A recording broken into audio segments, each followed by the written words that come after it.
Esta análise incide sobre um excerto do Sermão de Santo António, da autoria do padre António Vieira. O foco recairá sobre a alegoria dos peixes pegadores, um exemplo central da retórica e da intenção crítica do autor. A nossa análise vai organizar-se em 5 momentos. Começaremos pelo contexto e conceito central, de seguida a analogia dos pegadores, depois a sorte do tubarão, o quarto ponto será a lição bíblica e moral e, por fim, uma síntese da crítica vieriana. Avançamos para o primeiro ponto, o contexto e o conceito central. É fundamental situar o excerto e identificar a sua tese fundamental. É importante notar que o argumento que percorre todo o sermão é precisamente este, a utilização do mundo natural como um espelho para a sociedade humana, com o objetivo de expor as suas falhas morais. E logo aqui Vieira estabelece a sua premissa. O pregador observa no mar um vício que julgava ser exclusivamente humano e apresenta-o como uma doença contagiosa que parece ter se alastrado de terra para o mar. A escolha deste vocábulo ronha é naturalmente deliberada e de uma grande densidade semântica. Não se trata de um vício qualquer, mas sim de uma corrupção de natureza parasitária e degenerativa que contamina aquilo em que toca.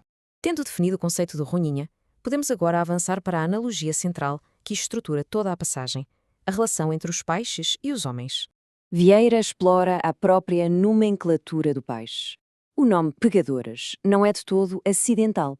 Pelo contrário, descreve com exatidão a sua natureza e a sua função, que é a de se fixar, a de se agarrar a um outro ser. E aqui reside o ponto crucial do argumento.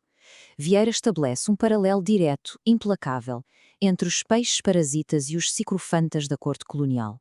Vemos a correspondência. De um lado, o peixe pequeno, que vive do esforço do maior. Do outro, o cortesão que vive à sombra do poder. Neste ponto é empregue uma ironia particularmente mordaz. Vieira inverte a lógica natural ao sugerir que este vício não é intrínseco aos peixes. Seria antes um comportamento aprendido, importado dos próprios colonizadores portugueses. A fonte da corrupção é, assim, a própria humanidade que se julga superior. Deste modo, a crítica, que tinha começado de forma mais abstrata, ancora-se agora numa realidade social e política muito concreta daquele tempo, o clientelismo e o parasitismo que proliferavam na administração colonial. Passemos agora à sorte do tubarão. Para ilustrar as consequências fatais desta relação de parasitismo, Vieira passa da descrição à narração, construindo um exemplo dramático. A dimensão visual desta descrição é fundamental. A união entre o tubarão e os seus parasitas é apresentada como sendo tão íntima que se torna quase orgânica. Os pegadores não são vistos como seres distintos, mas sim como remendos ou manchas naturais, uma imagem que sublinha a sua total dependência e falta de autonomia.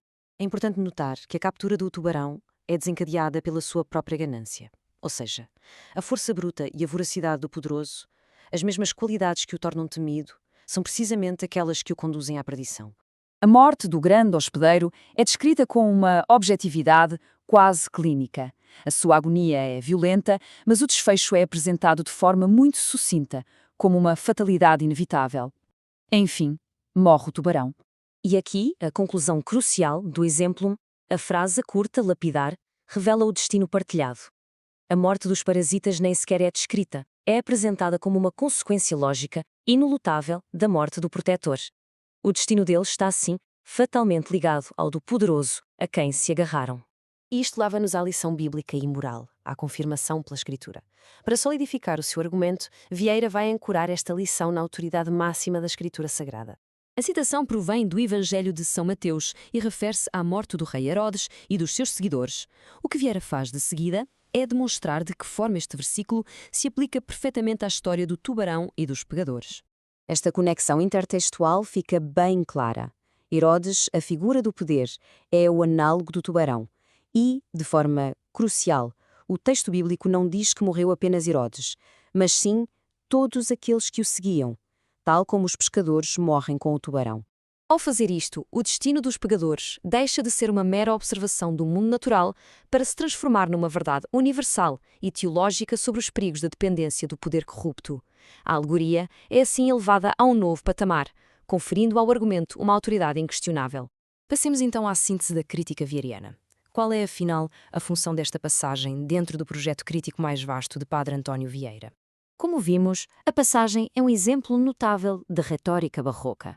Vieira não se limita a afirmar, ele demonstra a sua tese através de um jogo complexo de dispositivos, como a alegoria, a ironia, a metáfora e o exemplum, que visam persuadir a inteligência e mover a vontade de quem ouve.